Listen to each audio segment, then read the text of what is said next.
the globalists, what they want to do is to level or snuff out kind of the local particularisms of any kind.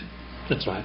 That's right. And you see, here's the terrible thing for Americans when they realize it, which is not yet, there will come a time, shortly, when laws affecting their salaries, the place they live, their housing, their taxes, their travels, their family, will be made by non-Americans.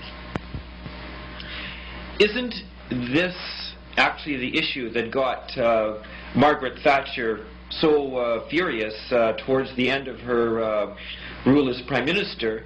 The fact that more and more British sovereignty was passing into the hands of the European Union. It was being eroded and passed on into the European Union. That's what now makes the big opposition in Britain.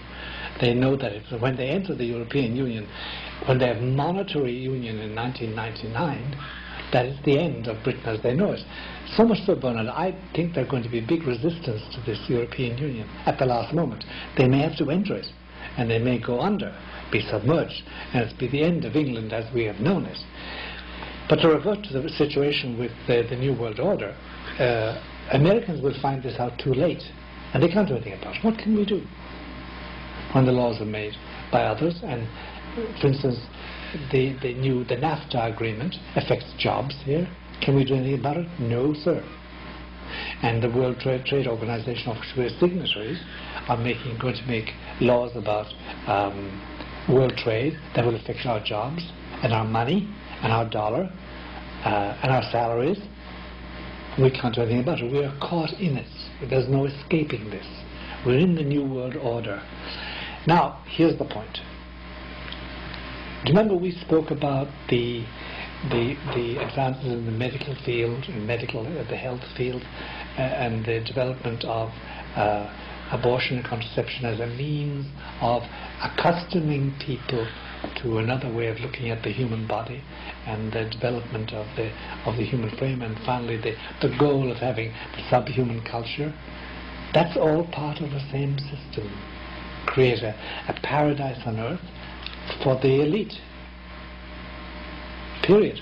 Now, the argument has been that what we would have is a global economy, but that culture would be decided locally. But when I, let's say, pick up the papers and read, let's say, about your home country of Ireland, right, it seems like the same pressure is causing the Irish culture to break down. They now are passing laws opening up abortion and divorce. Absolutely. And it's that. And the culture is, the ancient culture, the Christian culture, is being eroded. There's no doubt about that. It's being eroded.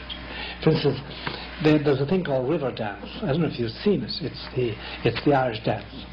And it's the first time the Irish have produced something which has no religious aspect. It's based on myth, and it's based on pagan myth, and it's based on pagan belief. But if you haven't come across it, it's something else. So the culture is being eroded and replaced with this new culture. But doesn't this new culture kind of create what you had very much in the Soviet Union, kind of a drabness? Of course it does. Of course it does. And people are getting bored with it. There are more suicides, and people are revolting against it. But we can't do anything about it, Bernard. Whether we like it or not, we're walking into it. And we're going to be subjected to the same godless, sometimes pornographic, television and amusements. There'll be no mention of God. There'll be no mention of eternal life. There's no mention of religion. That's the transcendent view that's excluded from the public square in America, according to the Supreme Court. And that's the New World Order. Now, what's going to happen? Well, is it going to go hunky-dory like that, and will we finally find ourselves faced with the faceless state government making laws that we can't disobey, and that confine us and really erode our religion? No, it won't go like that. It will not go through, because we have a solemn promise that God so loved this world that he sent his only begotten Son in order to save it. And we have also the promises of Our Lady, and several big occasions at La Salette in France in 1846, because we're an old religion, and at Fatima in 1917, and at Garabandal in 1963. Those three alone tell us that God is going to step in and chastise this world and punish it for killing 500 million babies a year, and for oppressing and for shedding of blood and for starving people and inciting wars, and finally destroying the innocence of youth with pornography. God's going to step in, and step in soon. And nobody that I know of any stature at all in the church today or in religion thinks it's going to come in 200 years' time. It's around the corner. It's coming fast.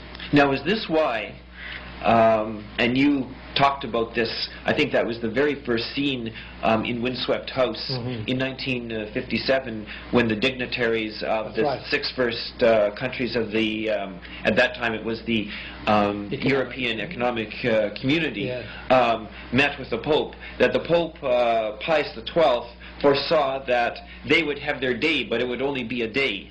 It's only a day.